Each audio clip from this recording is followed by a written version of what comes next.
Welcome back, ladies and gentlemen, to American Arms Channel.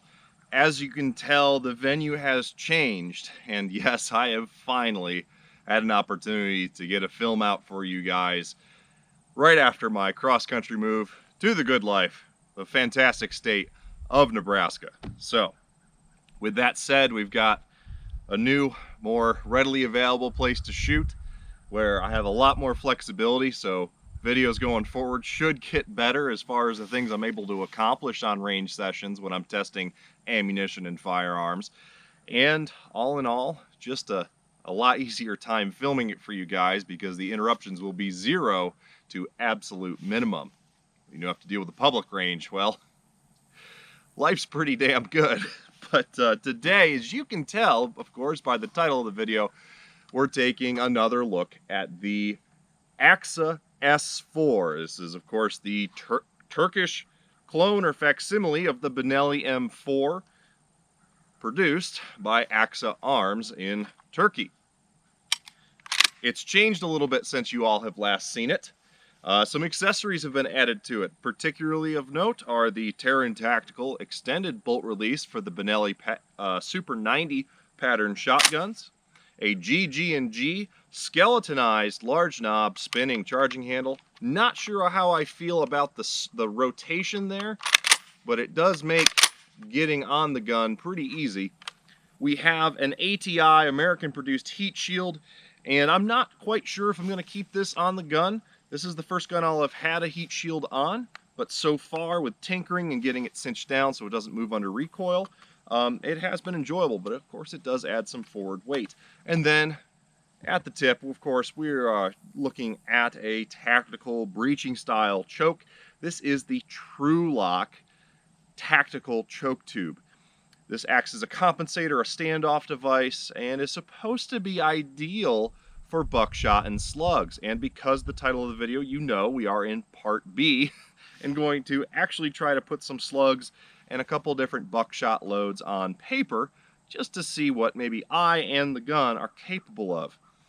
I believe at best this choke is an improved cylinder, but True-Lock doesn't state a constriction on the parallel section. Because I don't have extended calipers, I can't measure it past the actual open port, which is overbore because it is a breaching comp.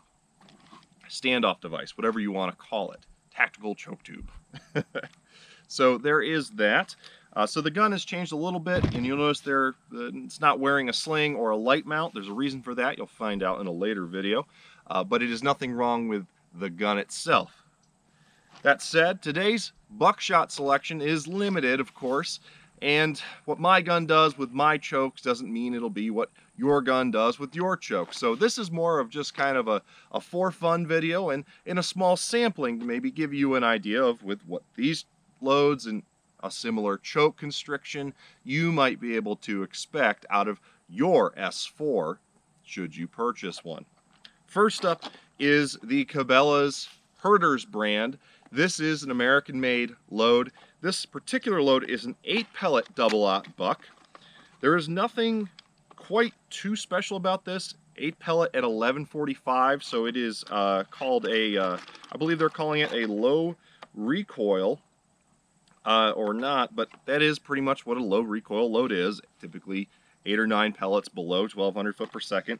It's not going to be something that's ideal for taking deer out past 50 yards if you can get it to pattern really well, but it is something that up close and personal is definitely going to do the job. So we're going to put a couple of those on the board and see how they perform. We have the NSI 12 pellet roll crimp 2 3/4 inch length load once again at 1290.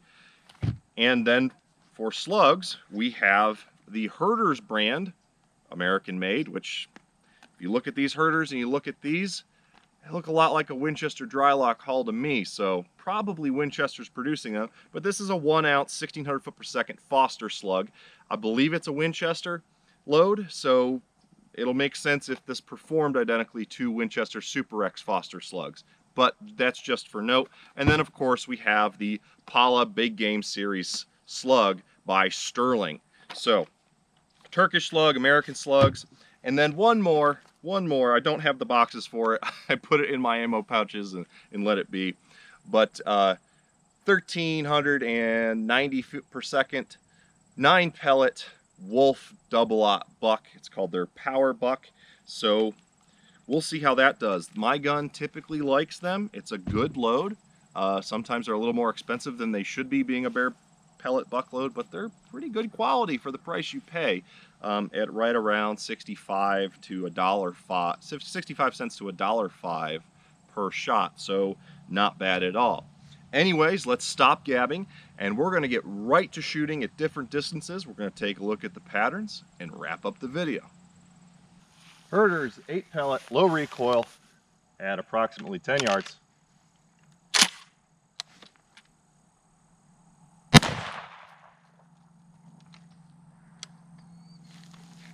Herter's low recoil 8 pellet, approximately 20 yards.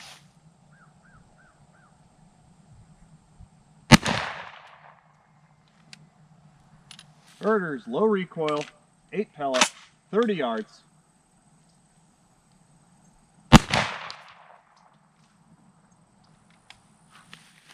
Alright guys, so that Herter's Buckshot actually performed out of this tactical choke pretty dang well. And as far as I understand, I have not cut one of these open yet, but as far as I understand, this is pretty much just bare pellet, double-aught. It's 8 pellets at a lower velocity, and it's using a standard style wad. It's pretty much a low recoil Winchester, except instead of being in a red hull, it's in a black drylock hull. Is my basic understanding. I may be wrong. But here at 10 yards, we have all 8 within 6 inches. I can put my hand right over it. I mean, 6 inches is a bit of a stretch. That's a pretty dang tight grouping. I did hold over for height over bore. Then here at 20 yards, I put the dot just at the top of my aiming point. So I'm obviously shooting a little bit low with the groups or patterns with this gun because it's not sighted for this particular load. But that's still pretty devastating at 20 yards with minimal choking. And it cycled beautifully. All 3 shots came right out of the gun locked open, so it shouldn't have any feeding issues or cycling issues with this load. Very low recoil. So great pattern here, good pattern here, and then at 30 yards we really expand. If we include a flyer up here, we've essentially tripled the size of our 20-yard pattern when we just add 10 yards at 30. And I thought I had lost my 8th pellet off the bottom here, but nope, sure enough, it tagged right here on the edge of the paper down here into the wood. So that was a fortunate catch. So if we look at the core here, we've got a 5 pellet core, and it's all within a lethal range. This flyer up here isn't going to do a lot for you. This one down here is still going to do some, and this one's probably a grazing wound. So if you center this shot up, you've still got some good patterns out to 30 yards with this particular combination and this particular gun. Nice performance. I'm happy that I started off the range session with this load. So I expected it, because of the lower velocity and the 8 pellets, to perform fairly well. But we will now see how the NSI buck and the wolf buck compare. Let's get a new pattern paper target up and shoot the same thing. Real quick, guys, before we move on to the next load, I found one of the wads. This is the 30-yard wad, because both the 10 and 20-yard wad went through practically the same spot on the paper. And this is absolutely, without a doubt, a Winchester load. It is a Winchester shot cup. In fact, if I look right here on the bottom, I can read WWAA, and some of the other markings are kind of gone out of it. But so you looks like you've got about 50 to 60% of the load contained in a shot cup. That's probably helping out a lot. It's definitely a pretty good load there. It seems like if a gun likes it and you got the right choke in, or it's got the right constriction cylinder, improved cylinder, it's going to perform pretty dang well. So not a bad buy for about $9.99 to $10.99 a box of 15 at your local Bass Pro or Cabela's. So initial impressions, that's a pretty nice load. So let's get on to the wolf buckshot now.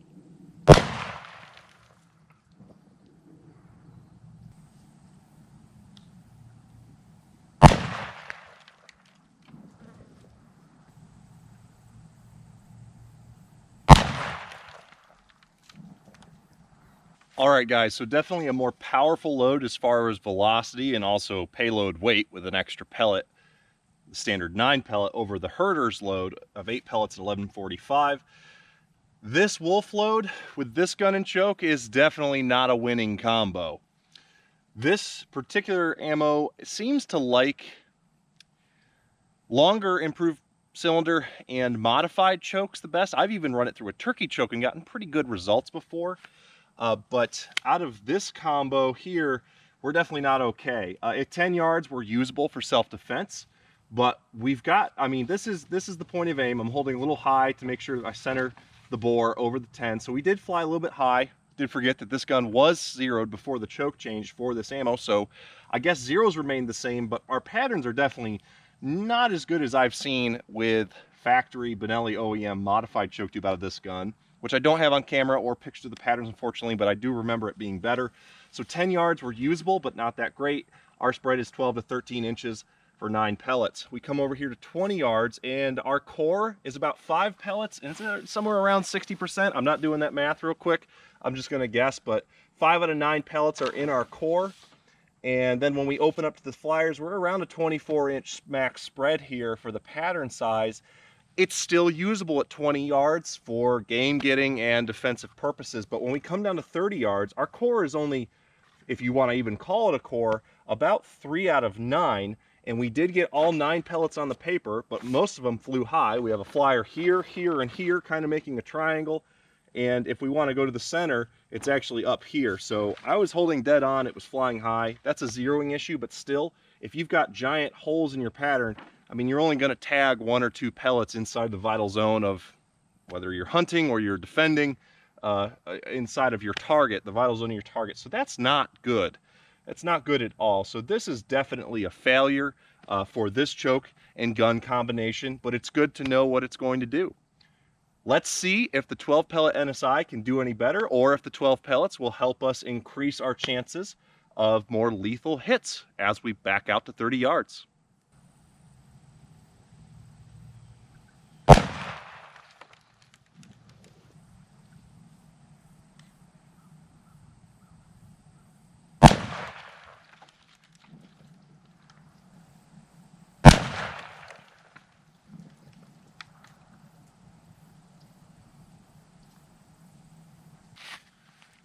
All right, so I didn't mark up the 30-yard pattern because we can pretty obviously see how that did. 10 yards, we've got all 12 right there. Point of aim is good, point of impact's good, the pattern's decent, but we step out to 20 yards and we've got a giant hole in the middle of our pattern. Yes, we've got some nice grouping up here as far as we've got approximately 1, 2, 3, 4, 5, 6, 7 pellets. But down below it, we have 1, 2, 3, 4, 5. So, you know, we're pretty spread out. We've got a group down here, group down here. It's almost like it's split. And then at our 30-yard pattern, we've got a halfway decent core right here. That's a usable core, but we're so open.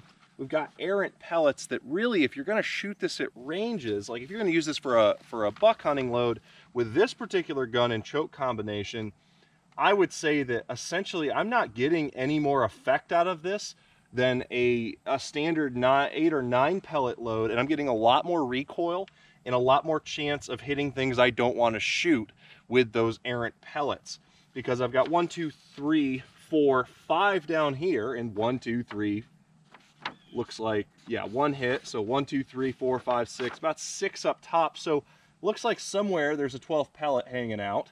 And where is it? I don't see it on the board. Maybe it's right there. Okay, so it is on the board, but past 30 yards, you know, maybe this load likes to be choked more. But if you're looking at something for a home defense load that's from point blank to across your lawn, so maybe you have a maximum shot of 50 or 60 yards, but most likely confrontation is going to occur at 30 and less. Is this still a usable pattern with this gun? Yes, but it's not ideal. That 8 pellet low recoil load is looking pretty damn good right about now, isn't it? So out of 3 buckshot load samplings, we had 1 that's pretty much a failure, 1 that's excellent, and 1 that is, with this gun and choke combination, mediocre. So let's step it on back and put a couple slugs on paper and wrap this puppy up. All right, well, we're approximately 50 or so yards. I'm not really pacing this off and have designated markers for ranges yet, but we're approximately 50 yards out, which is going to be your average distance and in that you're going to shoot deer when slug hunting. If you're selecting a slug, you're probably putting yourself in an area that you're, shooting under 100 and most times shooting between 10 and 50. So 50 is a pretty decent zero for a slug. And this gun should be relatively on. With these loads, we're going to revisit the Sterling Palla big game slug. This is a 32-gram slug, and I believe the velocities are probably somewhere around the 13 or 1400 foot per second mark. I've not chronographed these because my chronograph is busted, but I shot particularly poor the last time we took these out. So we're just going to put 3 on the board and see how I do. I'm not rested, so that means 2 things. 1, I'm not going to be soaking up all the recoil from the bench. And 2, I feel like I'm going to be pretty comfortable taking these shots. And it's what I've got, because my other solution is shooting off a rickety table or shooting out of the bed of my truck, and neither seemed like a good idea at the moment. So we're just going to sit here and field shoot, just like we would if we were actually hunting deer and just popping a squat for an evening sit. I'm going to try and take my time here and make 3 good shots and see what kind of group we can get.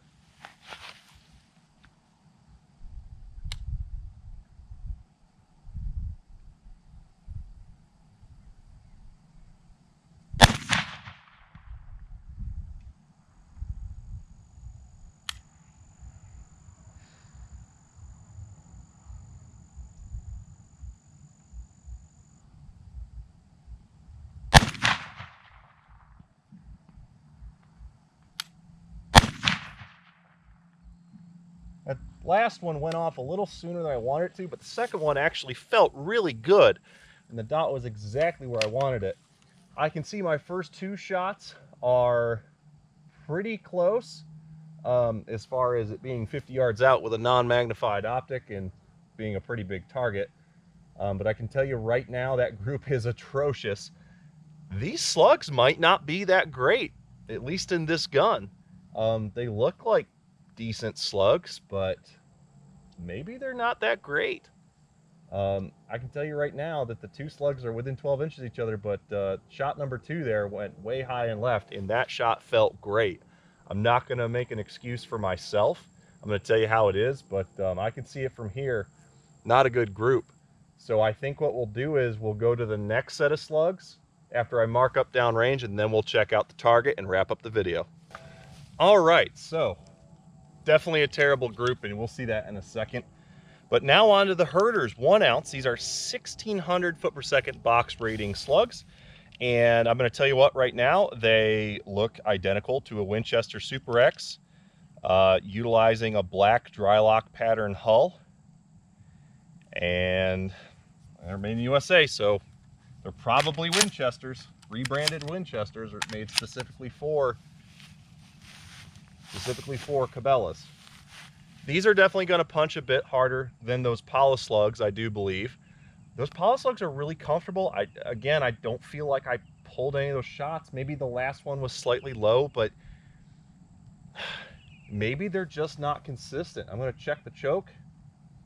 Choke's in just fine. It's tight. There's nothing shifting around on the gun, so either it's me or the loads. And like I said, number 3 felt like I pulled it just a little bit, but who knows? Let's check out these Herters now and see if I can put a better group together.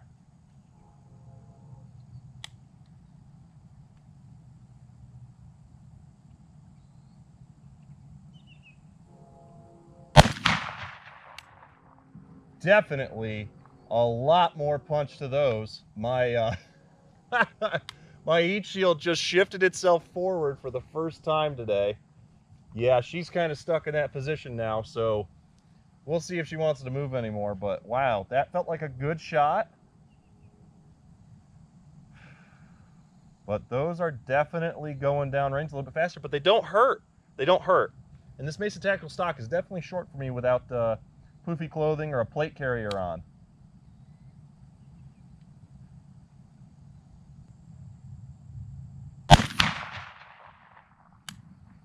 That one felt great. That one felt really good.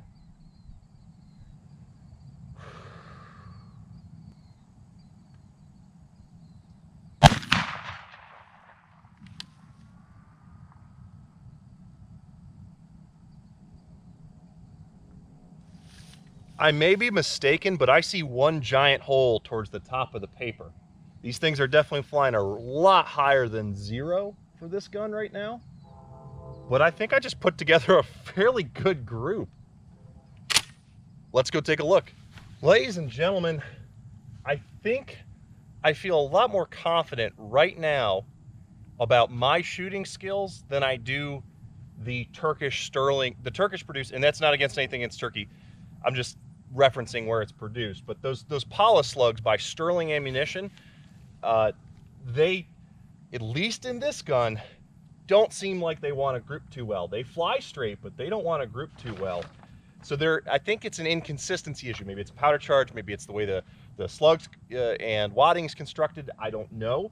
But 1, 2, and 3 was our series of shots. All 3 slugs of the Herter's brand 1 ounce at 1600 foot per second box rating are at 50 yards, almost touching each other.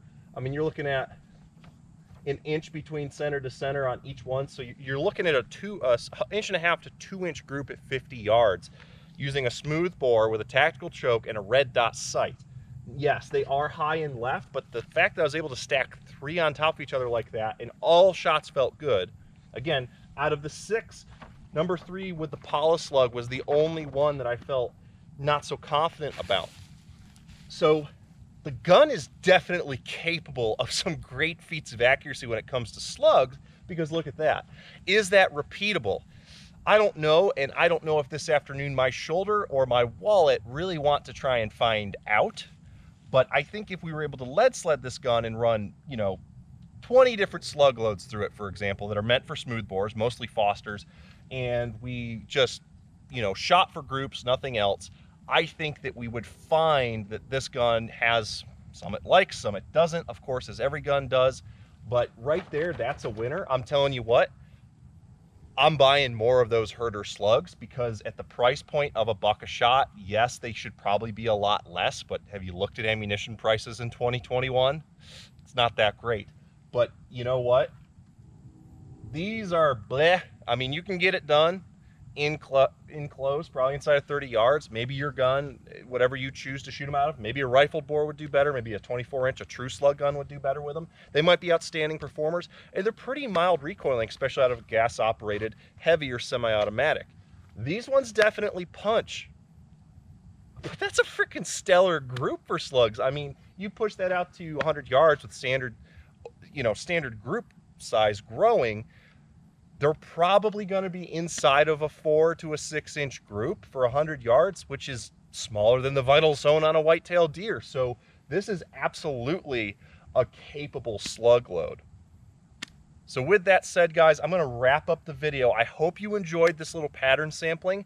Next up, we're going to finish out the series on the AKSA S4 with a final thoughts and review. So stay tuned for that as we head into fall of 2021. As always, God bless, keep your powder dry. I'll see you in the next video.